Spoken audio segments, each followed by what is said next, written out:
Very good morning to everyone. All my dear friends, my viewers, my students, I'm very thankful to you for watching my videos and giving me valuable feedback. Today I've come up with prepositions.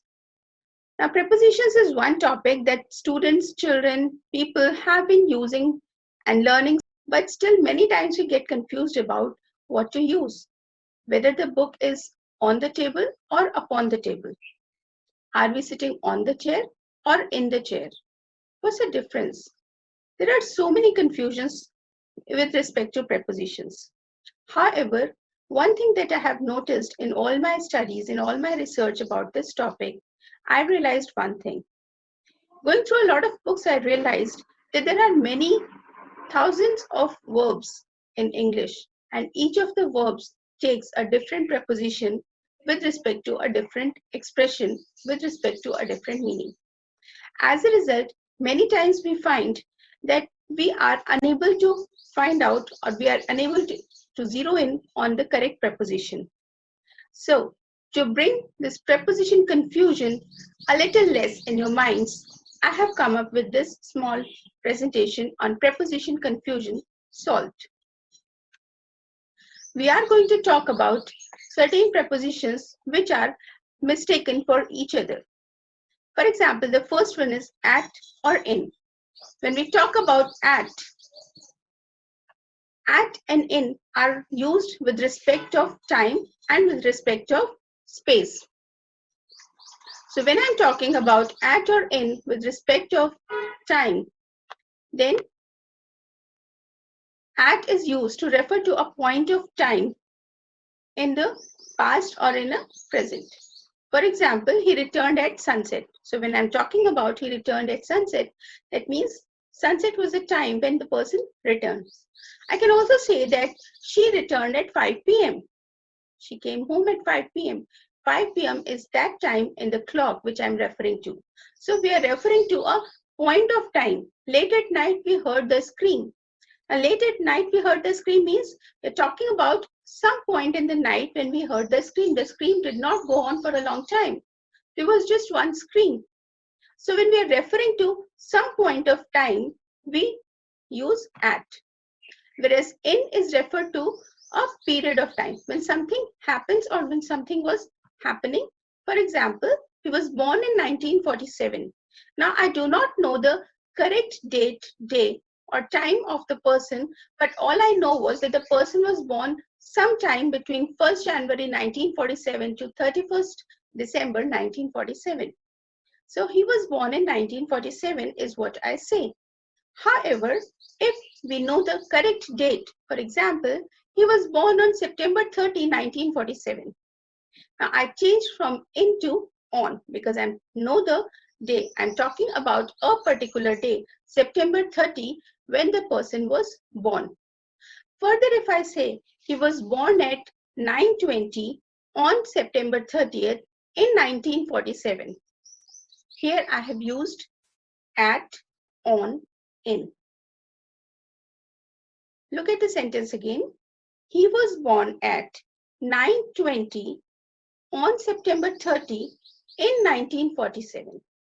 I'm talking about a time, referring to a time, a point of time, 9:20, referring to the day on which the person was born, the date, and talking about the year. So I have used three different prepositions to emphasize the difference between referring to a time in terms of at, on, and in. The next example I have brought here is she will begin at 6 in the morning. Now I'm talking about she will begin at 6 in the morning. So when I say she will begin at 6, 6 is that point of time in the clock when the journey will begin.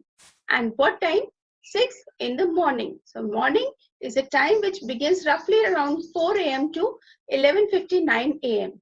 after which the noon begins at 12. So we are referring to a 8-hour long period. Hence, we say she will begin at 6 in the morning. Now, talking about at and in reference to space or place. When we talk about at in reference to space, it refers to small and less significant places. Think places which are small not very important. For example, his house is at the main street of the colony. Now, the colony may have many roads, sub-roads, roads around the parks, but his house is at the main street, or his office is at Nehru Place. Now, when we say his office is at Nehru Place, so Nehru Place is one small part of the entire city of Delhi, the entire metropolis of Delhi. So when we are talking about Nehru Place is a very small dot in the whole map of Delhi, and in that small dot, there is an office which belongs to him. Talking about in refers to space. When we are referring in terms of space, we refer to big towns, big cities or countries. For example, he lives in Chennai, or they live at Arjun Road in Jhansi. Now, the last example that I have picked up is using both at and in together. They live at Arjun Road in Jhansi. Now, Jhansi is a town in which there is a road called Arjun Road, on which road their house is located. So we say they live at Arjun Road. Now, Arjun Road is a small point in the entire city of Jhansi. So, in is referred to cities, big towns, big places, big countries, and at refers to small, insignificant places of the city. Next is by or with. Did you do it by a knife or with a knife? Now, this is a confusion that children many times come up with. Where to use by and where to use with.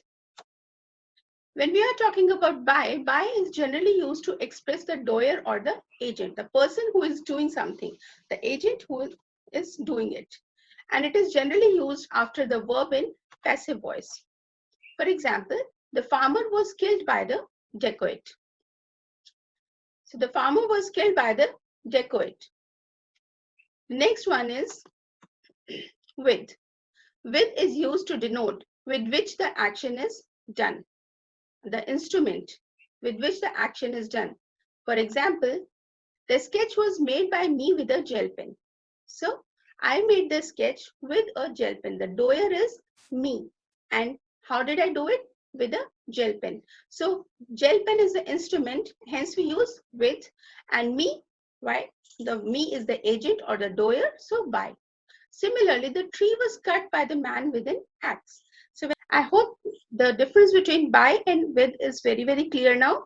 With is used for instruments, whereas by is used for the agent or the doer. The next one is on or upon. Now, on or upon is again something very confusing, whether the books are on the table or upon the table.